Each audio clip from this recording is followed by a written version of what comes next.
সামনে এবারের রমজানে টার্গেট নাও, 30 দিনের রোজার মাধ্যমে দিল থেকে আল্লাহর কাছে এইভাবে 30টা দিন হাতে গুনে তুমি আল্লাহর সাথে ওয়াদাবদ্ধ হও যে আল্লাহ 30 দিন আমি রোজা রাখবো। এবং যৌন চাহিদা, লজ্জাস্থানের চাহিদা, অশ্লীলতা, বেহায়াপনা, নর্তকী, নাচ গান, উলঙ্গ ছবি দেখা, নারীকে নিয়ে চিন্তা ভাবনা, মেয়েকে নিয়ে অশ্লীল চিন্তা ভাবনা,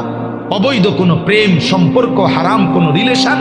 এই সব ত্যাগ করে বন্ধু 30টা দিন মনোযোগ দিয়া রোজা রাখো, তারাবি পড়ো, ইফতার করো, সাহারি করো, তাসবিহ পড়ো, তেলাওয়াত করো, কোনো আলেমে দ্বীনের সাথে উঠা বসা করো, ইমাম সাহেবের সাথে সম্পর্ক করো। ইনশাআল্লাহ দেখবা আল্লাহ চাহে তো 30 দিনের মাথায় আল্লাহ বলেন লাআল্লাকুম তাত্তাকুন, আমি আল্লাহ ওয়াদা দিলাম মোমেন তোকে মুত্তাকি বানিয়ে দেব।